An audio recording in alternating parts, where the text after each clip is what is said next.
তৈরি করার জন্য আমি এখানে সব কিছু নিয়ে নিয়েছি, যা যা লাগবে পুডিং তৈরি করার জন্য। তবে একটা ডিমের পুডিং তৈরি করবার জন্য একটা ডিম নিয়ে নিয়েছি, 2 টেবিল চামচ চিনি নিয়ে নিয়েছি, আর 250 গ্রাম দুধ নিয়ে নিয়েছি। আগে ক্যারামেলটা রেডি করে নেব। তো চলুন চুলায় চলে যাই, ক্যারামেলটা রেডি দিয়ে দিচ্ছি। 2 টেবিল চামচ চিনি দিয়ে দিচ্ছি, 1 টেবিল চামচ পানি। সুন্দর ক্যারামেলটা হয়ে গিয়েছে। এর চাইতে আর কালার করবো না, বেশি কালার করলে তিতা লাগবে।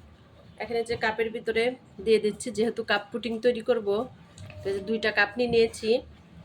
একটা ডিমে সুন্দর 2টা পুডিং হবে। তো এই যে 2টার ভিতরে দিয়ে দিলাম, এভাবে সেট করে নিলেই হয়ে যাবে। ক্যারামেলের কালারটা কত সুন্দর হয়েছে মাশাআল্লাহ। এটা সাইডে রেখে দিয়ে পুডিং এর মিশ্রণটা তৈরি করব। ডিমটা দিয়ে দিচ্ছি, আগে থেকে জাল করে ঘন করা ঠান্ডা দুধ দিয়ে দিচ্ছি, কিন্তু একদম ঠান্ডা করে দিতে হবে। আর দিয়ে দিচ্ছি 2 টেবিল চামচ চিনি। যেহেতু আমার বাচ্চারা খাবে, আমি মিষ্টিটা বেশি দিব না। আপনারা যেরকম মিষ্টি খান একটু কমিয়ে বাড়িয়ে দিয়ে নেবেন। এখন একটা হ্যান্ড উইচ দিয়ে সুন্দর করে মিশিয়ে নিচ্ছি। আপনারা কাঁটা চামচ দিয়েও মিশাতে পারবেন। সামান্য পরিমাণে ভ্যানিলা এসেন্স, হাতের কাছে যদি ভ্যানিলা এসেন্সটা না থাকে এলাচ গুঁড়া করেও দিয়ে নিতে পারবেন, সেটা একটা সুন্দর স্মেল আসে। যতক্ষণ পর্যন্ত দুধ ডিমের সাথে চিনিটা না মিশিয়ে যায় ততক্ষণ পর্যন্ত সুন্দর করে ফেটিয়ে নেবেন। আমার মেশানো হয়ে গিয়েছে, আমি এখন ঢেলে নেব কাপের ভিতরে। এই যে একটা চা ছাঁকনি দিয়ে দিলাম, এখন সুন্দর করে ছেঁকে নেব। অবশ্যই কিন্তু মিশ্রণটাকে ছেঁকে নিতে হবে, তাহলে সুন্দর মসৃণ একটি পুডিং তৈরি হবে। তাহলে এগুলো বের হয়ে যায়, পুডিংটা সুন্দর মসৃণ। চুলায় চলে যাব, পুডিংটা বসিয়ে দেব। সুন্দর এই যে গরম হয়ে গিয়েছে।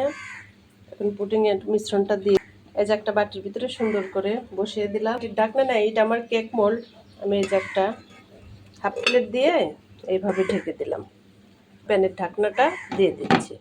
25 থেকে 30 মিনিট পুডিংটাকে কুক করে নেব। পুডিংটা আলহামদুলিল্লাহ অনেক সুন্দর হয়ে গিয়েছে। তো আমি এখন ঠান্ডা করে পরে আপনাদের সাথে শেয়ার করব কেমন হয়েছে।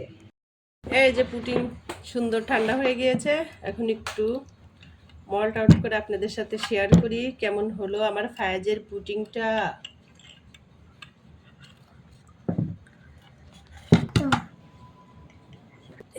এই যে মাশাআল্লাহ, আমার পুডিংটা দেখেন কত সুন্দর হয়েছে। একদম চটজলদি এই পুডিংটা তৈরি করে নেওয়া যায়। একটা ডিম দিয়ে দেখেন কত সুন্দরভাবে পুডিংটা তৈরি করে নিয়ে একটু পুডিংটা নরম করে তৈরি করেছি, এর জন্য কিন্তু এরকম হয়। শক্ত করে তৈরি করতাম না তাহলে কিন্তু এগুলা হতো না, মানে ভেঙে যেত না আর একটু সময় রাখলে। তো আপনারা যদি আর একটু শক্ত করে পুডিংটা তৈরি করতে চান তাহলে 30 মিনিটই রাখবেন 25 মিনিটের জায়গায়।